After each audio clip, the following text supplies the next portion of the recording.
On this episode of Damsels in the DMs. I wish that actors would stop trying to guess what casting wants, because what we want is to see what you bring to the role. I mean, that's what informs the process. If we had, no life brought to the role, like what would we do? We need somebody who can come in and bring life into that role and breathe it into this form where we're like, that's the person because that's the character. So you're sort of informing us on our decision-making process based upon how you bring the role to life. This message is intended as a reminder that we are not licensed professionals, not psychiatrists or psychologists. If you have a serious problem, please seek professional help. The National Suicide Hotline is 1-800-273-8255. That's 1-800-273-8255. There's some damsels in the DM. Yes, queen. Tell us what's the vibe. There's some damsels in the DM. Please tell us what's the vibe. DMs, yeah we see them, yeah we read them. DMs, we don't need them, we just leave them. Please. Yeah. It's going down in the DMs. Bye. Hello, everyone, and welcome to another episode of Damsels in the DMs. I'm Lauren. And I'm Ash. Ash is in Paris still, returned from her vacation and about to start her big acting program. Tell us all about it, Ash. My God, dude, I feel like I've been on vacation, and I know it sounds like a complaint, and it kind of is a complaint, but I've been on vacation for like 2 months. And everyone listening to this podcast hates you. Everyone's going to hate me, and that's okay, because I hate myself too. I am sick of being on vacation, and Lauren just knew that something was wrong because I came back from my first vacation and we had a call. She was like, I can tell something's wrong. You haven't been in your routine. Like, you're not happy. And I was like, I'm not happy. I haven't had my routine in so long. And all of you know that my routine is the most important thing to me. But it's fine because I'm getting into it. And, Paris is beautiful and I'm happy to be here. I just need to start real life and not be in this weird in between. It's real. I feel like sometimes when I'm on vacation, I have too much time to like percolate on things. And I'm somebody who can be like too in my head, too in my own thoughts. And I feel like when you're in a routine, you're so like focused on all the things that you have to be doing that, at least for me, sometimes I can be like more mentally stable when I'm in my routine and not on vacation, which seems weird. Yeah, no, it's not weird at all because on vacation mode, you are not motivated to do anything. Like right now, I am not motivated to do anything. Like not even to walk outside and go for a walk. Like I will literally just sit on my phone and be on Instagram Reels and I will happily pass time. But I'll be depressed because it's really nice outside and everyone's outside. But still, I feel like I'm in such a weird mood right now that I would just rather sit on the couch and not do anything. School starts tomorrow. I'm super excited. It has been a long time since I've acted, not just with the strike, but also being out of acting classes for 2 or 3 months. So I'm very excited about that. But Lauren, you're back in New York now. She's back. She was in California for like the whole summer. Now I'm back, baby. With film school, now it's like you can't watch anything without like being so critical on it. And the weird thing is that like I feel like I've disassociated from the fact that I'm watching myself as an actor. Like I'm not even nitpicking myself or like cuts that I'm doing. Like I don't feel insecure about that. It's more just like the overall general film. I'm like narrowing things down to the millisecond on the edit. It's interesting because we did talk to Alexis, our casting director, who you're going to listen to shortly. And she was saying how, if you just have your one line in a show, like you got to be ready and do your one line because the director's not going to give a how you say it that line. He's going to move on. He's not going to give you different takes and, like be like, no, do it this way, do it that way. Like you just, as an actor, like you have to be ready to say your line and do your shit because you're not going to have so many chances to do it. Which I feel like relates to what you were saying. It's like you don't even look at yourself like that anymore where you're like so nitpicky about your own acting. It's just the vibe as a whole, which is what directors are looking at. Vibe as a whole. Or Right. producer, whoever is looking at it. It's even, I mean, I know I've known of a lot of actors who have been like cut out of certain projects. And after like being in the editing process myself, so for Columbia, our films had to be under 12 minutes. And the cut that I send to festivals will likely be longer than that. But because we were editing down to 12 minutes, I had to cut out some really beautiful performances and acting moments, not because I didn't like them, but just because, like, for the sake of the story to keep moving, like, it had to get cut out. And I feel like this is just like a little PSA for actors, is that like really it has nothing to do with you. And like a lot of the acting moments, like I was sad to cut out, not for myself, but for the other actors because they were so great. But the only reason they had to be was because like if it is not like moving along the story within like the seconds allotted when you have to cut down that much, like it's just going to go and it has nothing to do with you. It's all about like, how is this moving the story forward? So anyway, I feel like that is a great segue into our guest today, who is the absolutely wonderful Alexis Winter, who is an amazing casting director, has cast some really incredible projects, starting with One Tree Hill. And we had a really great conversation with her. I feel like it was awesome to get the casting perspective of the strike right now, just because there's so much ambiguity with the strike. And I think people are confused on like, where are people who are not actors in this industry? Where do they side with right now? How do they align with the AMPTP or with SAG or with the WGA? And what are they working on in the meantime? And I feel like Alexis clears up a lot of those questions, and I'm excited for everybody to hear her. Let's get into it. All right. Well, hello, Alexis. Thank you so much for being here with us today. Hi, thank you so much for having me. So I first found you on Instagram, I think, because you've been really useful for actors during the strike in terms of sharing, you know, what's okay, what to stay away from. I saw your post about central casting today. So we would just love to hear a little bit about how you got into casting, your journey towards it, what you love working on, and now what you see as your role during this kind of strange period of time for actors. Yeah, sure. Yeah, I'll start with how I got into it because that's always also a question I think a lot of casting directors get asked because there's no like clear path into casting, you know. But I was very lucky. I lived in Wilmington, North Carolina, which is like this tiny little town, and they have a really great film community. And at the time when I started, it was like 2007. There was lots of stuff filming there still. So like we had One Tree Hill going and Eastbound and Down and lots of films coming in and out. So I was doing extras work and actually knew the extras casting director or background casting director. And so I started helping out in the office. She would have to do other stuff. When she got married, I covered for her. And what was interesting is the way that it worked over there was our office was on the studio lot, and we did not only the background casting, but all of the local casting too. So I was working as like kind of a casting assistant, but also covering like all of the background casting. So it was like this full spectrum casting experience. It gave me a lot of really valuable knowledge. And plus like we were on the lot. And so I would go to set whenever I wanted to. And also we would like eat the catering because like we were on the lot. And so when they filmed on the stages, we would like get their catering. So we're eating with cast and crew, and it was really fun. I became friends with a lot of the cast of One Tree Hill, and they're like, you know, it was the best experience ever because first of all, they all, by the time I joined, had already been doing it for like 5 seasons, I think. And so I was just part of this really well-oiled machine. And so I really got to see the role that everybody played in the show, like what the ADs did, you know, what PAs did, all these different terms and all these different shorthand and all these different things on set that I don't think a lot of casting assistants and associates get exposed to here in LA because our offices are just so insular.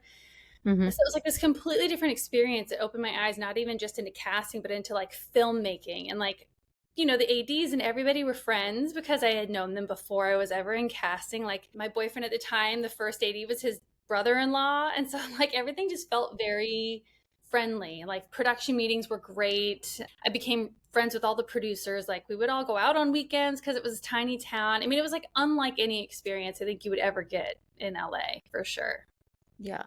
What do you think, you know, being somebody who grew up watching TV and, you know, unfamiliar with the world, then being like really right in the center of it all, what was the most surprising thing you learned? You know, I can't even remember now. It was so long ago. I think the most surprising thing about it is just for me now, how difficult it is to get anything made. Coming from the studio world and having the majority of my jobs be in the studio world, you jump in, there's money, you start casting, you know, and on the development side, it's so much more of an uphill battle, and it's much more about like the finances of it all, Mm-hmm. the marketing and distribution budgets and what those actors bring in for that. It's like a completely different side of the casting process when you're talking about development.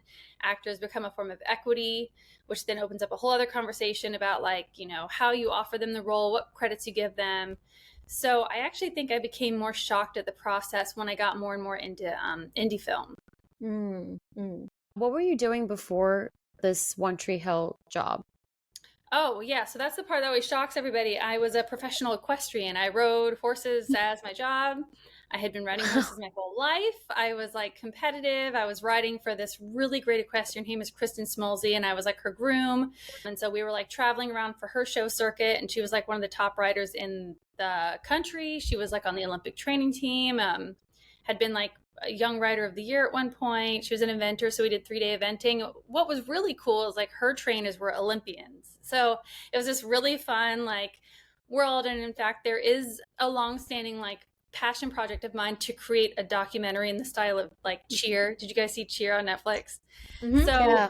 I want to do like a documentary style, kind of like Cheer is, where it follows specific people that are like kind of at the top of that game, of that world, and do that for the equestrian world. Because I always have said, like, if tennis and golf are such major spectator sports and so marketed and so sponsored, like, why are we not doing that with the equestrian sports? I've never been in a more thrilling atmosphere than watching somebody run a cross country course. It is so fun. What made Yeah. you switch from that to being in the movie world? So it's not really that different when you think about like the conversations we're having now. It's a very elitist sport. And if you don't have a lot of money, you just really can't make it far. I know I was good at it, and I know if I had the money, I would have been much better. And in fact, being broke kind of made it so much harder for me in so many ways. Like, you know, I didn't come from money. My dad was in the Army. Like, my mom was a stay-at-home mom and then a librarian. Like, we weren't like generational wealth. We weren't like wealthy. We just, you know, a small beach town family kind of people. And I just really became fascinated by the world of equestrian sports, but I didn't have the money to do it. And so it kind of opened up my eyes even back then. I was like, this is so unfair, because I know there's tons of talented people out there that are so willing and like deserving to have this opportunity and would be so thankful for it and treat their horses like gold and go so far in the sport if only they could get a sponsor that would help them get there. And that's just not how that sport is run. I feel that all the time about actors, because I don't think people realize how expensive it is to be an actor. Like, first of all, if you can get your headshots taken by a better photographer, that's a leg up. If you have the resources to get your reel made, that's a leg up. If you can take casting director workshops on some of the sites, that's a leg up. Expensive acting classes. And I don't think that people realize. I think people think you can just like show up if you're like attractive or something and, you know, you're articulate enough that you can be an actor, but they don't realize like how much goes into the marketing materials and, you know, the upkeep of being an actor. Oh yeah, and even just the access to the agencies. I mean, I've always thought and said, like, for me, the materials come second to the everything comes last when it comes to the acting ability. Acting ability's first. You get nowhere. You can be the hottest person in the world. You can be the most friendly person in the world, and every single casting director can be in love with you. But if you can't act, you're not going to book jobs. So, you know, my big thing is like the talent comes first. And then it becomes, we talk about again, like access and privilege. And that's where nepotism comes into play, because I'm not saying these people aren't talented and deserving, but they have the access already. So it's easier for them. They're born on third base and think they hit a triple, but that's just not how it would have been if you look at the general population of actors and how many there are and how hard it is for any of them to even make a living, even to qualify for health insurance, which is only like $26,000 a year. So you start having these conversations, which are necessary. But then it's kind of like, how do we solve that? Like, so my thing has always been, I'm going to do what I can. And that's providing as much of this information for free as I possibly can. And also try to prevent actors from spending money where it doesn't need to be spent. Yeah. You don't need to be spending $5,000 on an acting class for like a couple of weeks of a course. Like, that's insane. Nobody can provide you enough knowledge to make that price tag worth it, in my opinion. 100%. And I think that SAG is one of the few unions where 87% of their members don't even qualify for health insurance, meaning you're not even making $26,000 a year. So I think everything you're saying. No, and I'll say that's one thing I love about, you know, casting directors are in the Teamsters union, and while there are a lot of things I will say about being casting, is that we're very often left along the wayside and forgotten about and not really directly addressed or supported in many ways. It sort of feels a little bit like we're drowning in the Teamster union because there are so many members that they focus on before they focus on casting. And it's such an old, powerful union, but it doesn't feel all the time like casting is completely like put in the center or even near the center of that conversation. When we talk about Teamsters, most people don't even know we're Teamsters. So that's hard because we don't really get, I think, the pay conversation and things are things I've always been very vocal about, like how much value casting provides and how little we get in return, including awards and all this stuff. But the health insurance for us is so accessible, because you only need like 400 hours a year to like qualify for your health insurance. Wow. And you get one job and you've got that, because our weeks are based off of a 60-hour minimum. So the jobs you get when you're on a union job, you're automatically banking 60 hours a week. So if you get, most jobs are 10 weeks. So you're banking 600 hours. And so at least you're like putting a little bit of that those extra hours are put aside to help buffer you, for like lean times, like a strike. And so that's one thing I will say about the union that I have, that I feel like SAG or somebody I wish there was a way to frame it to where more actors qualified. And I don't really have the tools or even the knowledge to like begin that conversation. I'm learning from other people that are much better at articulating like how SAG negotiates with the AMPTP for their health insurance. But that conversation to me is so blatantly, obviously, like this should not be happening this way. Does casting work with the same pay process as actors and writers, where it's just like a job to job paycheck, or is it on a salary, and those hours that you're counting towards a job, is it based on like an hourly pay or project based? Well, we're on a weekly pay, but that can be like prorated at an hourly depending on how the job is structured. There's not like hard and fast. I mean, there are, and again, this is not where my expertise lies, but we have weekly minimums, just like everybody does, but we only have one kind of contract. Really, there's a couple other ones, like you can work on different projects and they'll vary a little bit, but I'm going to speak in general terms. So generally, you're going to be on a weekly contract, which is automatically 60 hours a week. So there's a couple issues I have with that, just personally from my experience. We don't need to be calling it the minimum because that's just the rate. Nobody ever offers us over the minimum at any job I've ever been in. And I think I've gotten over the minimum like twice. And that's because my casting director fought for me as an associate to get over the minimum, saying she's got over 10 years of experience and we don't have an assistant, so she should be getting over the minimum. Those are the only times I ever got it, is when we did not have an assistant and my casting director fought for it. We don't get kit rentals, which is ridiculous because we pay for these massively expensive MacBooks and all these really expensive, we have to pay for Microsoft Word every year, Dropbox, Google Drive. Like we have to have all these things that we pay for, and like union memberships, which is $1,200 a year, and then CSA, which is $250 a year. And then, if you're in like the Television Academy is another 200 and something a year. So you think of all these things that really add up to be a casting director, and we don't get anything. We don't get a kit rental, nothing like that. And then we're freelance. So we might work on a job for 10 weeks, but then we're unemployed till the next job comes up. And it's really competitive because it really is the big offices getting most of the jobs. So they'll have like anywhere between, at the very lowest, maybe 2, but 10 and more jobs at a time. And so they're hiring different like casting associate and assistants to run those different shows, or they have maybe one casting associate doing 2 or 3 jobs or whatever it is. So they don't really bring in new people. And so it becomes like sort of kind of scrambling for the next job. And so that's another thing, like our weekly rates don't allow us to save money to survive those lean times between jobs. And a lot of casting associates are being like pigeonholed into these career casting associate roles because they're not ever able to move up as a casting director, because there's just nobody's hiring casting directors because they keep going back to the same like 5 to 10 offices for their jobs. And it changes too based on if you're working on an independent project, right? Just because I hired Danielle Pretzfelder, who did an amazing job on one of my projects recently. And for independent, she was telling me that those contracts look completely different because it can be like a flat fee for the whole project you're working on. Yeah. Yeah. And that's even worse in some cases because there's really a fear-based conversation, just like with actors. Like you don't want to turn down the work or ask for too much because they'll just go to someone else. And we're also desperate to get our credits built up so that we can hopefully work towards getting those bigger jobs. So we take all of these indies, and I've worked on, more than 5 indies that have paid me like $1,500 to $2,500. And it's been like 6 months to 2 years of work. So not a livable wage at all. And that's to cast like just the lead roles, you know, to bring in the value. But then you think about it like you're just casting 2 or 3 roles, and it's like those are the 2 or 3 roles that are getting you your financing, your marketing, and your distribution. Like that's not just 2 or 3 roles. You're talking about your entire film and the marketability of it and what festivals you get into. And these actors are going to be the face of it and making the red carpet appearances. Like this is not just, you know, so it's almost like an insulting conversation because they really downplay the part casting plays and everything. And I think every casting director should get a producer credit no matter what they're working on. And at what point in the project are you being brought on? Because, like, I know it could depend, but if you're talking about securing financing and having the names attached to it, then, you know, that's being brought on before the project can even see the light of day on when it's going to be made, right? Yeah, super early. I've been brought on projects when it's just a script, a writer, and a couple of producers. Usually it's the producers that will hire us, you know. I've been on before directors. Sometimes I've helped find the directors for projects, which is definitely out of my scope as a casting director.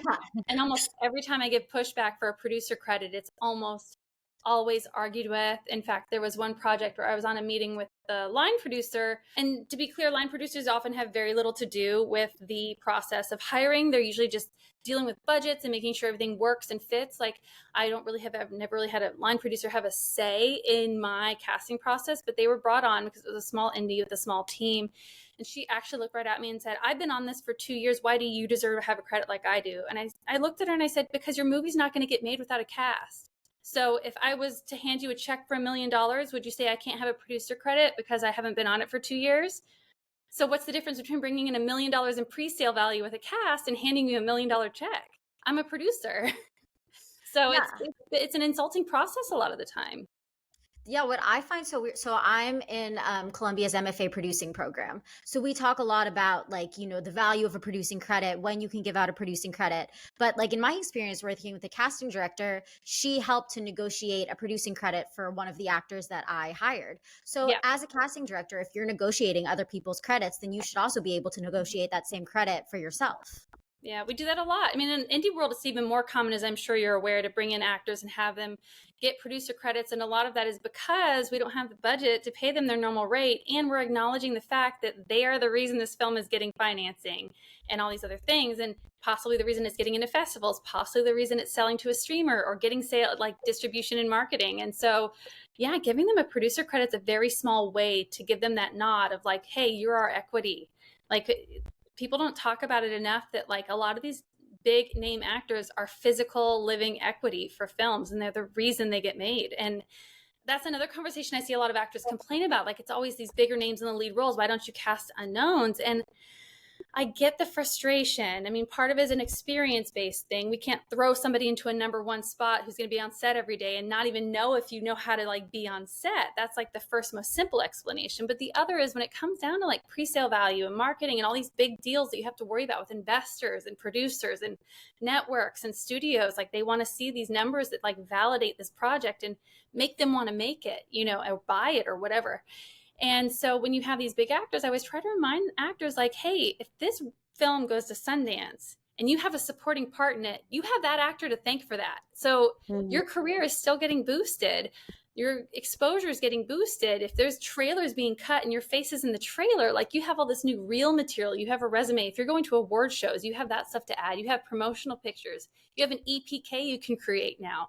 So, you know, I think people forget that like, these actors, these big name actors that are taking a giant cut to be an indie film are boosting everybody's careers around them. They're producing that writer, that director, the actors that are in the film with them, the producers that are on the film, the small production company that's making it. They're boosting everybody's marketability. They're boosting everybody's exposure and their ability to get their next job. And I think that a lot of people aren't having that conversation or not understanding it. As a casting director, I'm really actually curious, what advice do you have for actors who are still, you know, like probably like I haven't booked any co-star roles, guest star roles, any of that, but I'm still like trying to find my mark, especially as a woman of color in the industry and especially as an Indian actor, because then there's only the stereotypical roles or there's not that many roles for everyone to go around with. What advice do you have for, I guess, me? It's hard because these conversations are tough. I think not even when you're just talking about like developmental actors, but then you're talking about demographic differences between developmental actors. And it's very complicated and difficult because it's gotten better. Is it as good as it could be? No. Yeah. I mean, like you look at the majority of lead roles, it's still white actors. So we're having the conversations, we're making the moves, but the numbers and the pre-sale value and the old school models for all of that are still very racially based towards white men.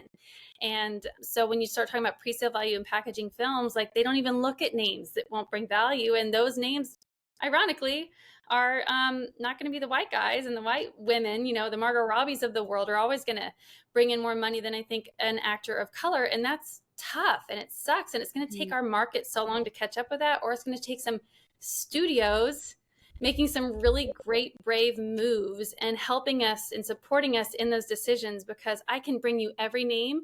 I can set it in front of you and talk about how good of an actor they are. But unless that studio approves that actor, I have no power. And that's the hard thing, is the conversations revolving around these decisions and how these decisions are made are so complicated when you get to that level. And I hate it. I mean, I hate that part of it. I wish that, you know, I think that's what indie film opens up for us. There's a lot more creative conversations that aren't so blocked by like, you know, people who have never worked in a creative part of this industry and strictly work with numbers. But what I can say from the creative part is the more you're auditioning, the more casting directors you're getting in front of, the better your team is supporting you and knowing how to pitch you and knowing how to build your materials and put together your EPK as best they can. Because when I get pitched with a really great like press package, like a bio and clippings and links and headshots and editorial shots and red carpet shots, I'm like, oh man, this is really cool. This speaks really highly of the work this actor is already doing, but also that I can send this along and really pump you up because your agents and managers have done the job of making your materials really look good. And like, so beyond just a reel and a resume, I think the sooner you can start getting like everything put together in a really professional manner with your team, the better it's going to look. And that's just, you know, like a visibility type of thing for people. But yeah, the bottom line, it comes down to your team really is your biggest access into the industry. People like to say that like casting directors are these gatekeepers, and we're not. It's truly just the actors' way into getting in front of casting directors, and that's their team, that's their agents and their managers, and how often they're being submitted and pitched and how often they're being picked then to audition. But I will say that luckily in our industry and in the casting world, people are extraordinarily supportive of becoming more diverse and bringing up actors that maybe aren't as well known into lead roles and supporting roles. And, you know, and then there's people like Mindy Kaling and her production company where she's super focused on that world, which is incredible. And there's others like her too. And you see Jessica Biel and Reese Witherspoon and all these women stepping into the production space. And isn't it ironic that they're the ones that are really supporting diversity more than any other production that companies are? And you can't help but notice that and think like, wow, this is really cool to see the change happening. Is it happening fast enough? No, but look at what the industry's run by, and then you wonder why. Yeah, that's true. Also, don't worry, Ash. I've been looking at cuts of your face a lot recently because I submitted to Sundance yesterday. So I can tell you that some footage is coming your way. Amazing. I'm so excited. But anyway, Alexis, I'm curious for you. Do you feel more passionate about working for studios these days or in the indie world?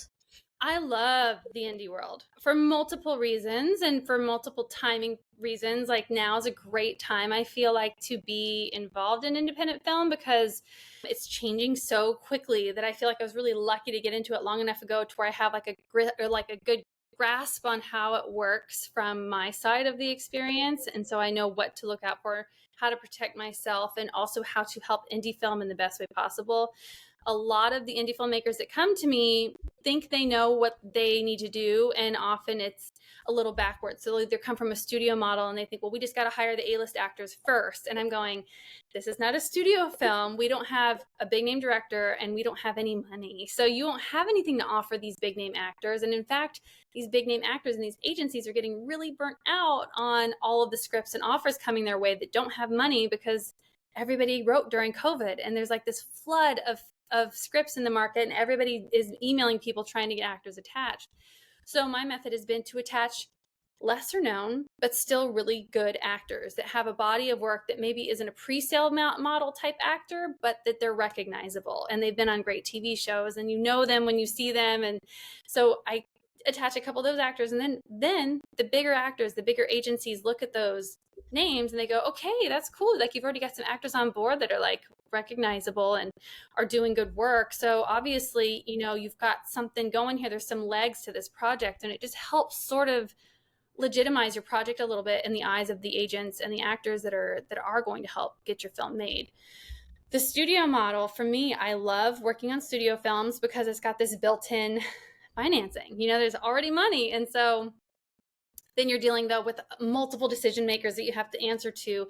And sometimes that process is wonderful.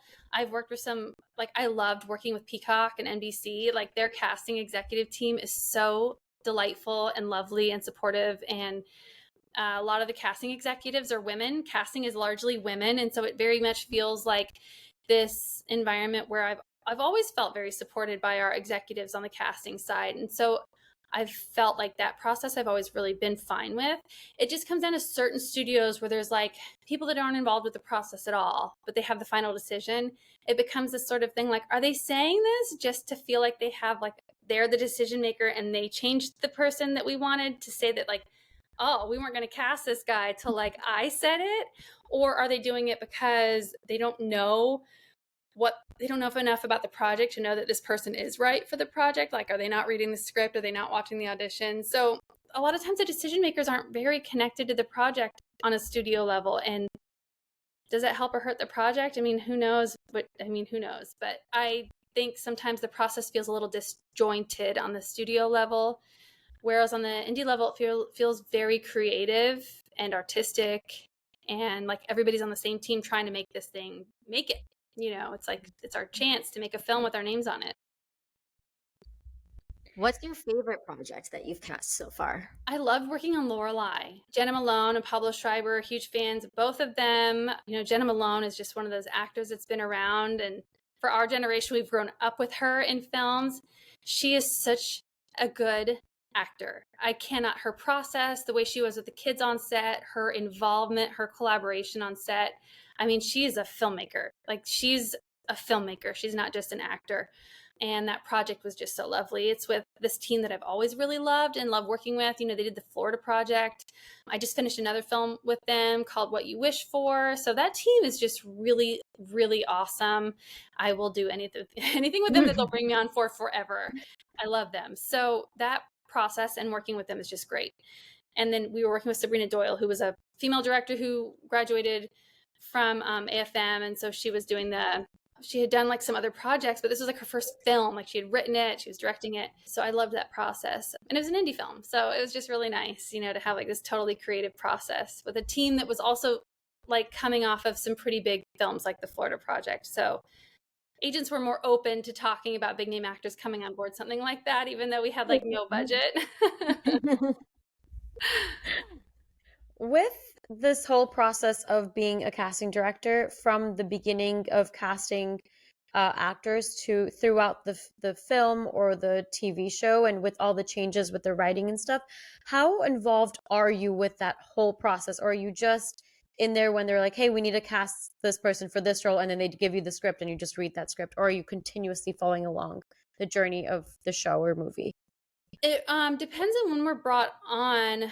So for TV, we're a part of every new draft. So we'll get a script and then they might send us a new draft, you know, and this is also part of the reason for like schedule changes and last minute castings and like same day tapes. All this kind of stuff comes into play when we talk about those types of things. And so, yeah, then we're getting every draft, we're getting all the changes. We're having to like work with the change. TV's so fast paced. It's insane. I don't think anybody in TV is paid enough across the board. So that's a different process. Now with film, we have a little more time. We're usually brought on pretty early in the process still, especially for attaching those lead names. And then if we're doing like local casting, we're on through the whole thing. And yeah, if there's changes, we work with them through those. They will send us out different versions. And of course, as you guys know, they mark the differences, they star where everything's changed. They kind of give you a breakdown of what's changed. So if a role's been cut, you're given an awareness. If a role's been added, to release that role on breakdown, all these kinds of conversations. But yeah, we're very involved in the process. And in fact, on TV, we're the ones that will notify actors of schedule changes. We're the ones that will notify agents and managers when their clients coming up in the next episode or two or whatever. I mean, we're very involved in that part of it, the actors and it's not I just worked on a TV show where we were crossboarding 5 and 6 episodes at a time, and I 100% thought my head was going to fall off. I just could not believe how many changes were happening and so quickly and so often, to the point where even the day-to-days and the one-liners we were getting weren't matching up to the scripts, and they were leaving roles out, and we had to catch it and be like, no, this person's working next week. And it was just a lot of pressure and a lot of stress on that one. So, but yeah, we're very aware of the scripts and the changes that happen. I want to go back and talk a little bit about the audition process, because I'm curious for you, and we talked about it a little bit, actors really do put casting directors on such a pedestal. Yeah. And, I think that for a lot of actors who haven't had access to casting directors before, they feel like, the casting directors are holding the key to that door that will open up, every opportunity for them. So I'm curious for you, what do you think actors can do really well in the audition process to stand out? And what are some things that you wish they really would not do?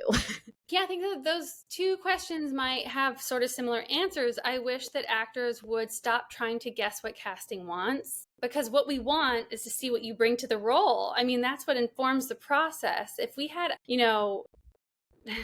no life brought to the role, what would we do? We need somebody who can come in and bring life into that role and breathe it into this form where we're that's the person, because that's the character. So you're sort of informing us on our decision-making process based upon how you bring the role to life. So while we may have an idea of where we want this character to go and sound like and say certain lines, and that's why we pick those scenes, we're also smart people who know how to imagine an actor in another way. And so if you flub a line, we're not going to go, nope, can't do it. We're going to go, okay, that was really good. They're on the right track. They maybe just need a note or two, and I feel like they could nail this. We're very capable of seeing that. And that's why self-tapes work so great, because I think actors think they need to shove it down our throats. And really, it's just give us the general idea and we can imagine it. Trust me, we know when you're on the right track.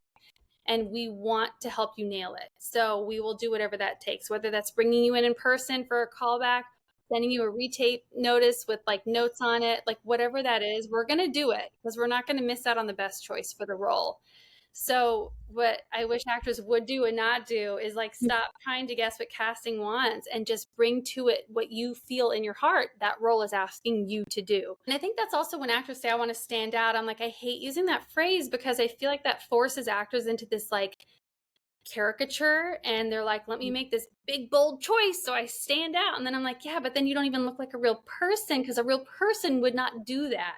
So that's the problem, I think, when a lot of actors think I've got to really step out of the box and make this big bold choice, when really the big bold choice might be you take a little bit of a longer pause than other actors might, because believe it or not, most actors speed through auditions, and that also feels unrealistic and ungrounded. So if you can take your time with those parts of the script that maybe look like there's an ellipses, that might mean hey, let's think a second before we say the next part of this line. Or, something like the thing I see actors always kind of not quite get in the audition process is the stepping over of each other's lines. And so I often will purposely pick scenes that have moments like that, because that for me is where I can see if you're capable of playing a real person or not. How realistically can you step over each other's lines? How much can you make that look natural and grounded and based in a reality, and the small mannerisms you bring to that character? Do you put your hair out of your face? Do you scratch your nose? Are you holding a purse? The little things that get added into these characters is what really, for me, makes them stand out.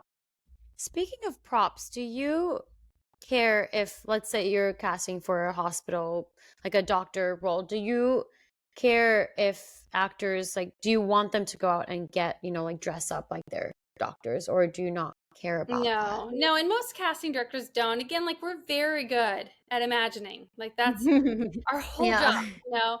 And so I think if you're wearing a button-up shirt, you don't need the lab coat. I can imagine that, Yeah. you're a doctor, you're doing your thing. Like if you can just give us the idea of that person, like maybe you're not wearing a ripped up band tee, but like put something on that at least like fits the vibe, I think that you're fine. And then Okay. again, like if you're on vacation and you're in a hotel, like we can also like make allowances for the fact that you're doing an audition like somewhere that you don't have like access to your full entire setup and your wardrobe and everything. So I think a lot of actors don't understand how forgiving our process actually is. Because at the end of the day, we want everybody to be nailing it. Because like the more choices we have, the easier our job is. Like if we go in and we're like 10 choices, this is awesome, then we're so happy and like we want one of them to book it. It's like that's the goal. So yeah, we're very forgiving. We're very understanding. Directors and producers are too. Like everybody really can watch, everybody can. If you think about it, actors can do it too. When there's somebody who's not acting good on a TV show, like people talk about it all the time. So you can see that in an audition too, for sure.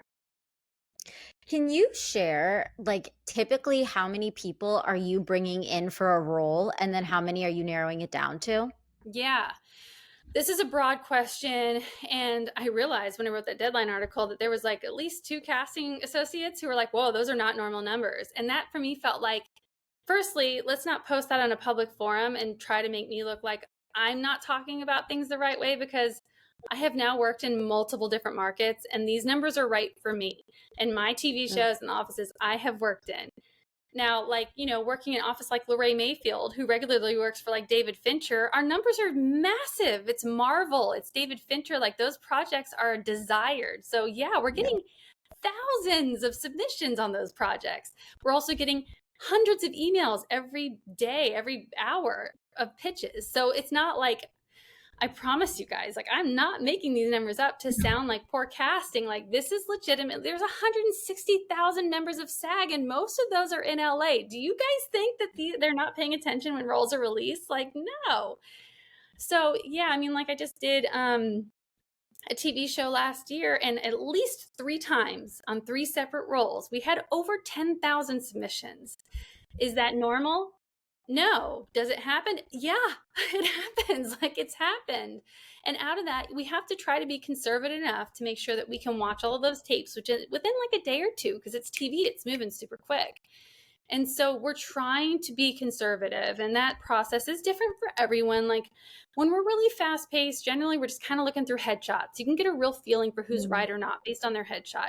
If there's people we don't really know, we're kind of deciding between people, we'll go further in. We'll look at resumes and reels and any other material they have to try to really narrow down our selections. Now, if it's like an indie film, maybe I'm getting 1,500 to 3,000 submissions per role, which for me, is like median range, low median, 2,000 to 5,000, I'd say is pretty average for like a lot of the TV roles that will go out in LA, like for LA local casting, because we have so many actors here.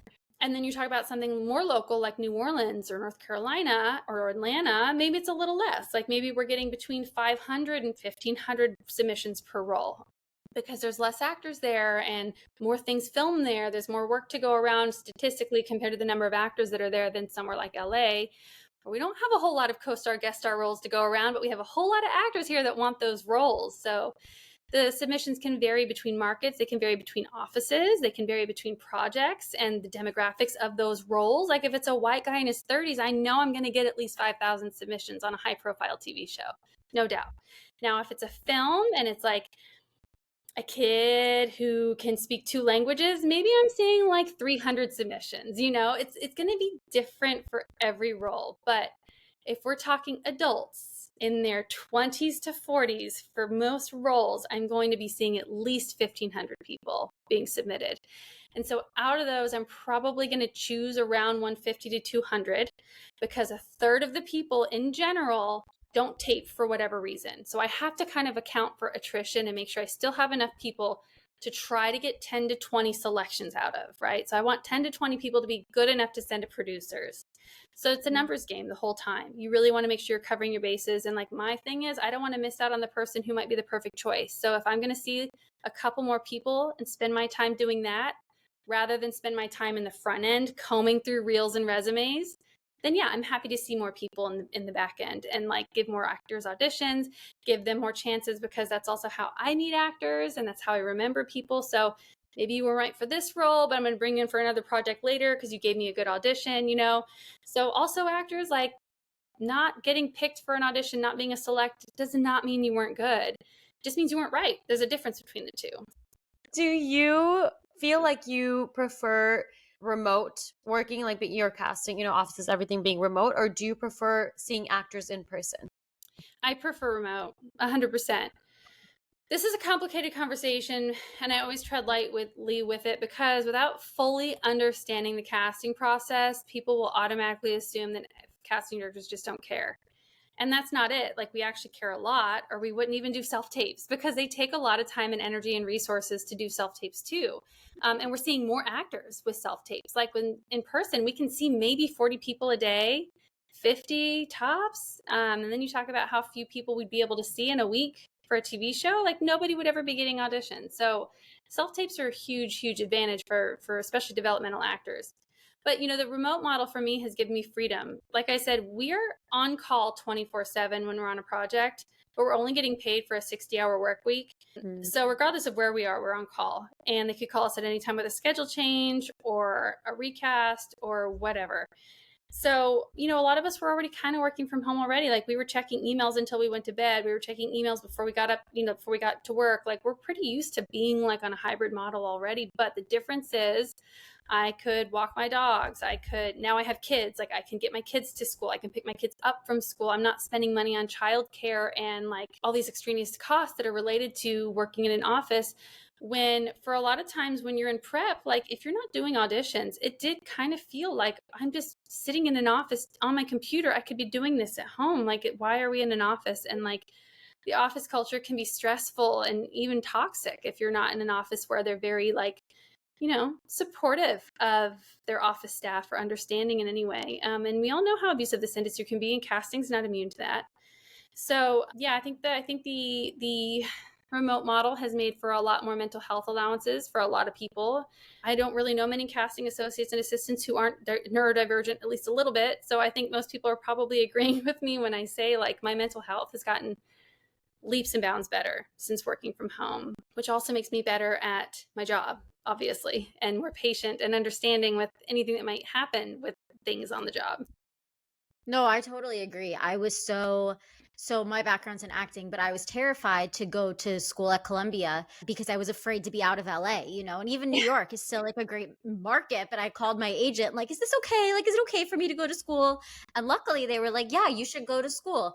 But I feel like the self-taping, and maybe it's because I'm in producing school, but I feel like I have so much more control over the work that I'm sending in versus when you go into the room, you know, you could have been in LA traffic for an hour. Maybe you're sweaty. Yeah. Like, you're intimidated because you're walking into a room of people who look exactly like you, or maybe they look more famous than you. Yeah, exactly. But when you're at home, you know, like, there's no distractions. It's just you getting to have fun with the character. Yeah, and I also think, like, I explain this to people too, like, there's pros and cons to both, but for me, way more cons on the in-person model. Not that it's going to go away. It's still valid. I think in-person callbacks are wonderful because that's where we actually already know all these people are on the right track. It's worth our time and energy now to sit down and really work with these actors. Whereas in a pre-read model, it's a lot like with self-tapes. It's like a lot of those aren't going to be right. So now the conversation becomes, which is better for the actor's time if most of them are not going to be right? Because they can't be, you know, because it's a pre-read, like you're seeing 100, 200 people, like most of them are just not going to be right. So is it better to ask them to give up a shift, pay for childcare, drive, pay for parking, show up for 5 minutes? And then, or is it better to say, hey, here's this audition, do it on your own time, turn it in when you're ready? And I think where a lot of the actors balk at the process is because they just have not done this long enough to understand that, first of all, we're not asking you to be perfect. We're not asking for all these things to be in place. Like, it's an audition. We just want to see if you're on the right track and if there's more we can work with there. And we will know that relatively quickly, whether in person or on self-tape. The difference is in person, we can't say, okay, that's enough and kick you out. Like, we have to still sit through the entire audition. And so now we're wasting everybody's time. And I don't even really want to say wasting time. It's just that it's a lot more of a time suck, whereas we can invest our time much better in a self-tape model on the people that are already right for the role and really be able to get to that point faster and more efficiently and support more actors that way.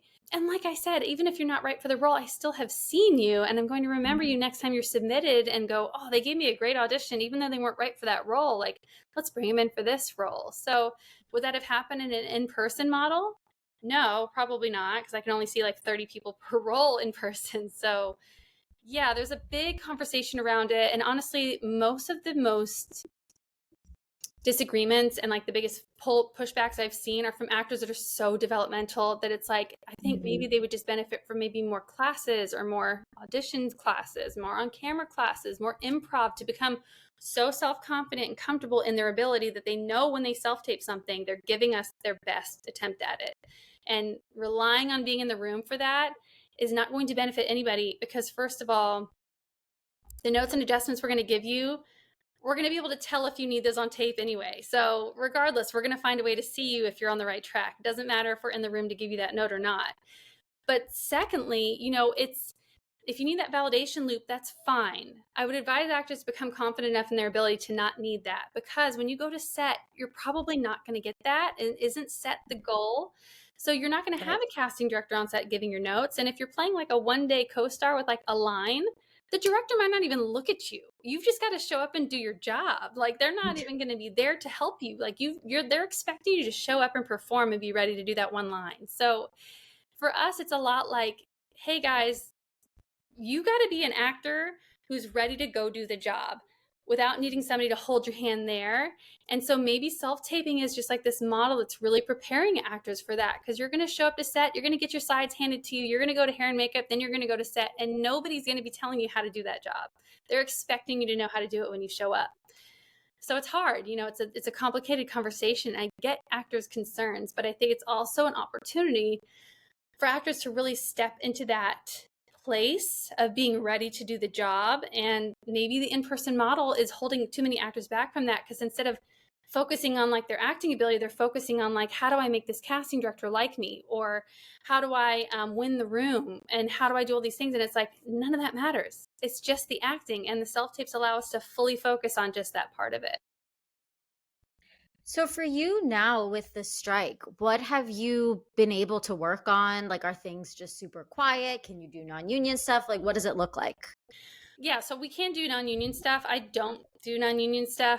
I mean, I would if it was like, TV, like, Nickelodeon or something. Yeah. But, for me, I am very anti non-union commercial. I refuse to take on non-union commercial work, especially when it's for a giant corporation. I think that also defeats the purpose of a strike if we're letting Google and Amazon come in and make non-union commercials and take advantage of these regulations, meanwhile taking away from actors who could be on a SAG commercial earning their health insurance minimum. So non-union commercials are predatory and I think very overdue to be super, super addressed by the film community as a whole and not just non-union actors who really don't know they're being taken advantage of at that point.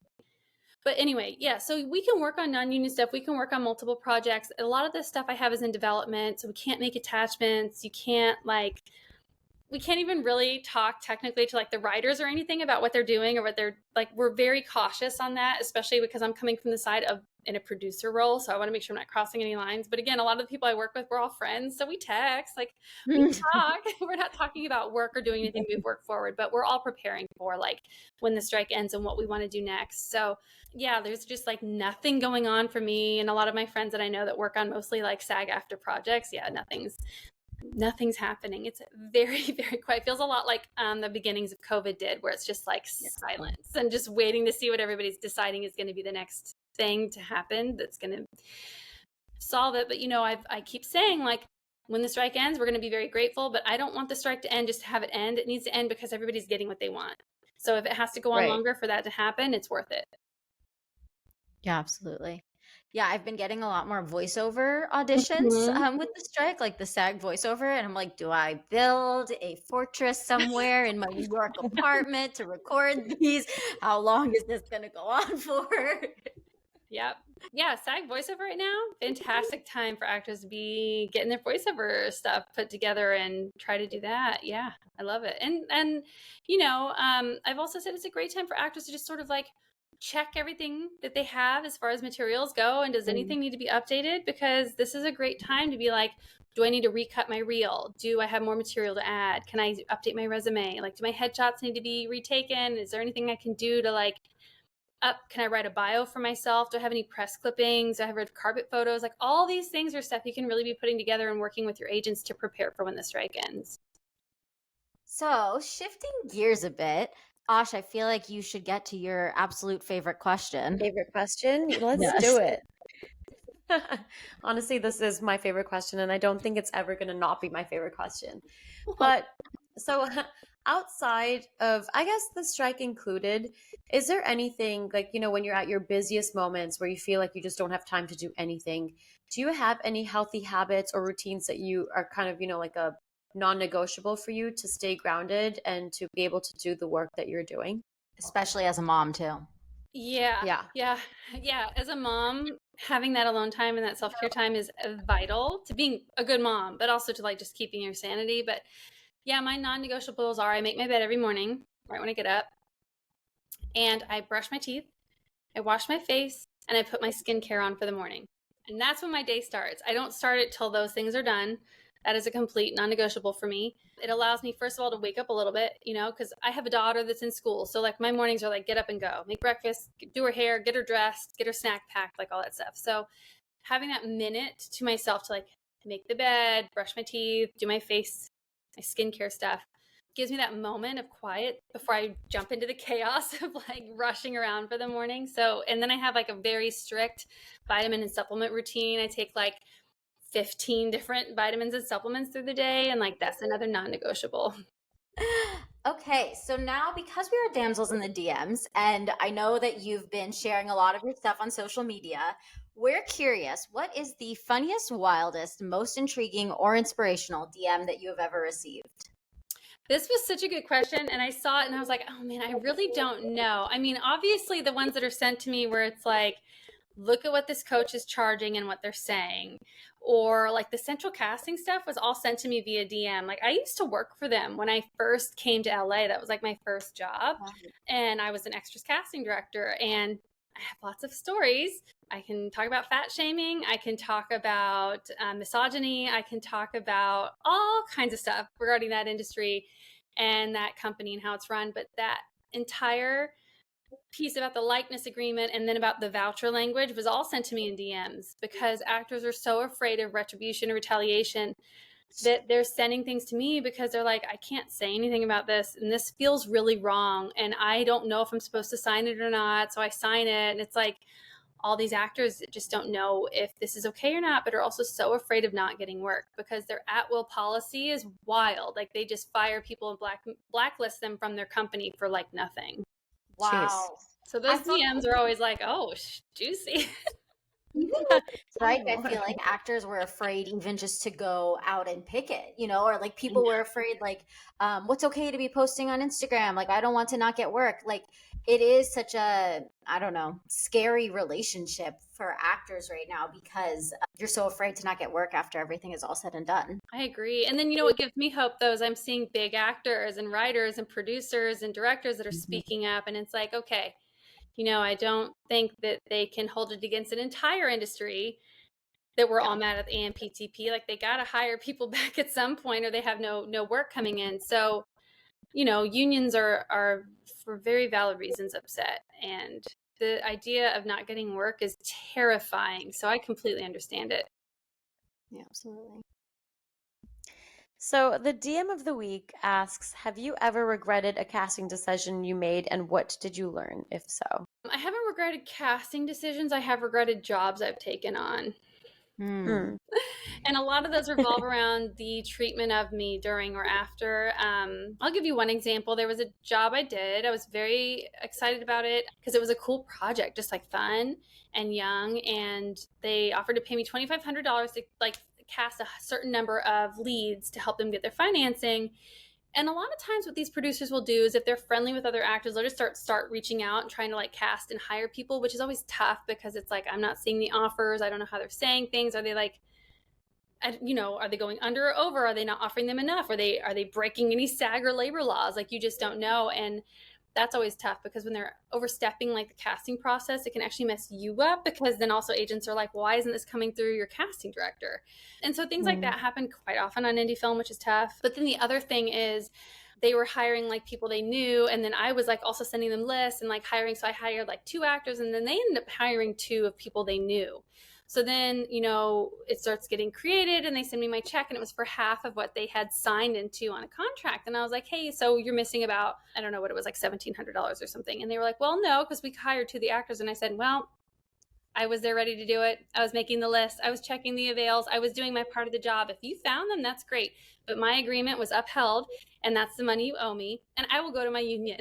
So they ended up actually sending me a little bit more, not the full amount, but you know, it's just really disrespectful because it's like, it doesn't matter whether or not I signed the deal and cast those actors. I was creating all of those lists, checking all of those avails, putting together the offers, getting it ready. And so if you went out and hired 2 of your friends, that's fine. It doesn't take away from the amount of work I did. And that seems to be kind of a conversation surrounding casting a lot, is everybody's always downplaying the work we do. But yeah, so I was very insulted. I wish I had not taken that job. I was like, this is such an insulting process. Like, it was hard the whole time. And so it ended up taking me like almost 2 years to cast those roles. And I made $2,500, if that. And it was just like, at the end of it, it's like, was it worth it? No, because I had to fight even just for that little bit of money. Well, Alexis, thank you so much for sharing that story and all of the insight that you shared with us today. It was seriously so informative and we really appreciate it. Oh, thank you guys. Thanks for the questions. They were great and super fun. This was super informative. Oh, thank you. And can you please tell our listeners where they can find you and stay up to date on everything that you're working on? Yeah, I'm on Instagram as AW_casting, and then on TikTok as AW casting, all one word. Find me there. I'm very active on social media, so. Amazing. Thank you so much. Thank you. Well, all right, everybody. Well, thank you so much for tuning in to another episode of Damsels in the DMs. As always, please rate, review, subscribe to our podcast, and please keep sending us your DMs of the week because we are always reading and your questions do get asked to the guests. Yes, and if there are people that you would like us to have on or information that you want us to cover, please let us know because we are building out our fall season.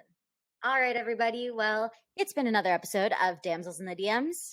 Until next time. It's going down in the DMs. Bye. Bye.